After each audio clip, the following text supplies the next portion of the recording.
Now that's the face you make when you finally realize that you're a slave.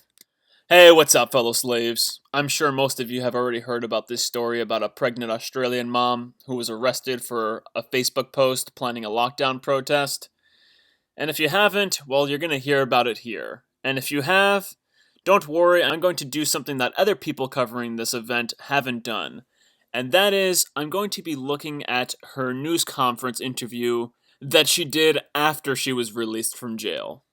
So right away, I really can't stand the way that they're framing this. They have at the bottom 15 deaths and 113 new COVID cases in Vic. I guess Vic stands for Victoria, Australia. Now let's put that into context. What's the population in Victoria, Australia? Oh, well, would you look at that? They have a population of 6.3 million people. And the news wants you to believe that the treatment of this woman and the treatment of other people in Australia is totally justified because there's 15 deaths and 113 new COVID cases. Yeah. Of course, this is the new cases. These are just the ones that have, I guess, currently happened within the time frame that they're reporting on. I believe that the total deaths there, it's like 500 and something, which is like super minuscule. It's like absurd. So anyway, let's listen to what this lady has to say. So the police did end up being like quite nice, which wasn't on camera. They did end up taking the handcuffs off, let me get dressed. They were quite nice down at the police station. Like I said, they were just kind of had to do their job at the moment and stuff. They said they weren't really happy about having to arrest me or anything, but You know, a lot of people will take this statement that they were just doing their job and they'll just throw it right in the trash. And they'll say, oh, well, the Nazis were just doing their job. However, it is a fair assessment. It is something, I mean, I guess people can say, oh, well, these police officers can find other work. They could do something else. They can choose to quit their jobs. My point is, I don't want to spend too much time on this point, but my point is that it's a lot easier to say that they can just quit their jobs and walk right off their jobs than it actually is for them to quit their jobs. Now, I don't believe the police officers are to blame.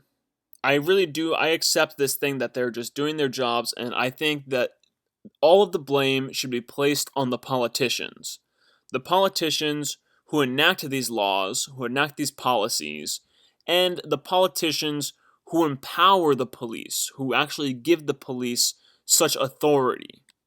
that's what's happening at the moment in our state. So, So what was your reason for putting up the post and wanting to do the silent protest? Why um, did you do that?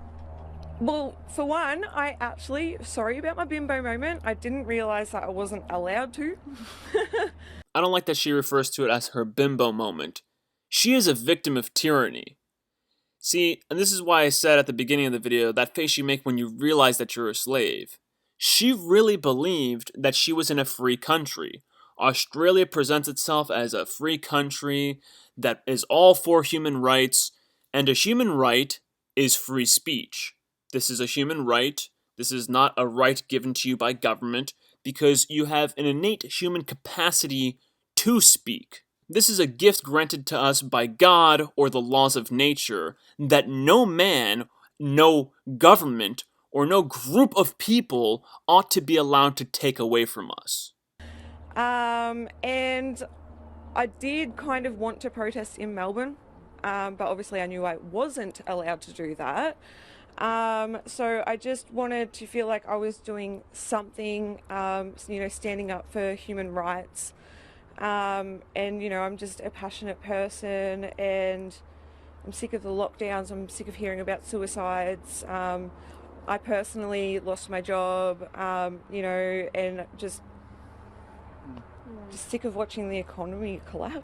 You know, after listening to her say that, after listening to her say that she wanted to stand up for human rights, and all these very obvious things, like she's sick and tired of watching the economy collapse, it really shows how stupid that reporter's question is. Oh, excuse me, what made you want to protest these lockdowns? What made you want to protest these tyrannical actions by our government? Oh, well, what do you think, reporter? And you know, I actually feel bad for this lady Zoe, because she doesn't realize the news here is not her friend. You can tell that they're not her friend by the shit that they put at the bottom. And you can tell that they're not her friend because of this stupid question. She should have just stuck with, I wanted to stand up for human rights. Because when she says, I'm sick and tired of watching the economy collapse, people are going to say, oh, well, look at this selfish person. She lost her job, so now she doesn't care about other people's lives. Or she cares more about the economy than she does about human lives. You know, these really stupid statements by people who don't understand how the economy is attached to people's lives. Who don't understand how when the economy goes down, I think there's like a ratio. It's like for every X percent of unemployment, it leads to like X percent of homelessness, which then leads to like X percent of suicides. I forget the exact calculation or the exact formula, but yes, as she said, you know, she's sick and tired of hearing about suicides, and I've seen several reports of suicides throughout the web since these lockdowns have taken effect. And they are most definitely happening. Just because the news isn't reporting on them, you know, the news prefers to report on, oh, the stock markets are going up. And yes, they're even going up in Australia. Since they went down in March, they're still going up. And that's what the news tends to focus on. Oh, let's focus on the stock market. Let's not focus on the real unemployment numbers. Let's not focus on the people who are killing themselves because they've lost their jobs and lost their businesses, which they've poured their life savings into. Yes, let's not report on that. Let's report on the stock market, which reflects very little of the real economy. It's getting to the point where, I wanted to peaceful protest, and I don't want anyone going to jail or anyone getting hurt or, anything like that. So, I'm not going to sit here and encourage protesting. Jesus Christ, this poor, defeated woman. It's like she knows she's walking on eggshells. She knows that, oh, well, if I encourage people to protest, shit, I'll either be locked up or people will paint me as this person who doesn't care if people get the coronavirus and get hurt or die from having the coronavirus. Like she knows she's in a lose-lose scenario. It's sad though, I wish I could, but I don't want to encourage it and then watch people be hurt, if they do go and protest, if there's forceful arrests. And really understand what she's saying here. She is saying that she doesn't want to encourage people to protest because she doesn't want them to get hurt. Who's going to hurt them? Their own government that they're protesting against. This is blatant tyranny. I don't understand. It's like, what happened to the ideas that are found in the Declaration of Independence?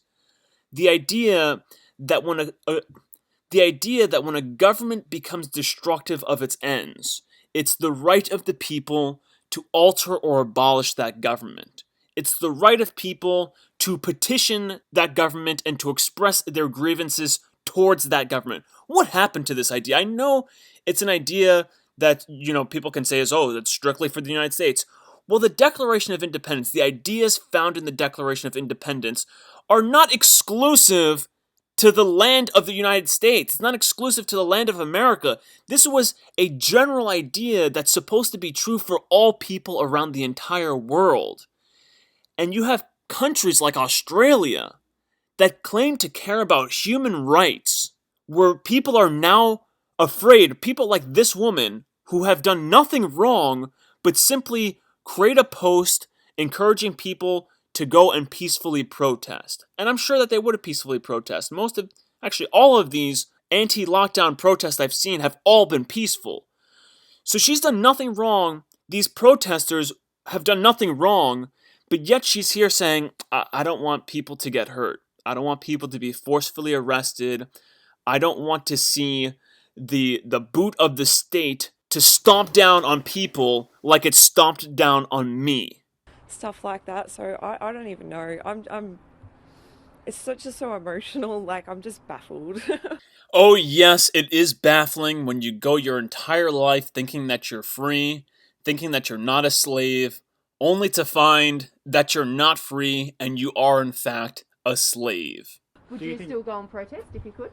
No, I'm too scared now. And it's fear-mongering. That's how I feel. Now, this last thing that she says is so important because it automatically makes me think of what Thomas Jefferson said. Here are some variations of what he said. When governments fear the people, there is liberty. When the people fear the government, there is tyranny. And then, of course, he goes on to say in this variation of it, the strongest reason for the people to retain the right to keep and bear arms is, as a last resort, to protect themselves against tyranny in government. You see that? All of you anti-Second Amendment people out there, all of you people who say, oh, the Second Amendment was for hunting, it clearly was not for hunting. It was clearly meant to protect yourself against a tyrannical, rogue government. So, thus, we should all be able to bear the same arms that the government bears. The government can have machine guns, can have automatic guns, can have automatic weapons, then we should have automatic weapons. The government can have tanks, then we should be able to have tanks. But I digress. The other variation, of course, is, does the government fear us, or do we fear the government? When the people fear the government, tyranny has found victory. The federal government is our servant, not our master. And this applies to all governments. Governments are not our master. This poor lady does not want to protest because she fears the government. Why does she fear the government? Because her government has the power to take her children away from her. If she goes out and protests and her husband encourages it, the state will come in and they will rob her children from her. People, we need to seriously reflect. We need to seriously consider where we have wandered off to politically. Where have we allowed ourselves to be taken to? We need to really consider alternative forms of government. We need to really consider what kind of power we allow our governments to have, and how that power can quickly be used against us. I'll see you, fellow slaves, in the next video.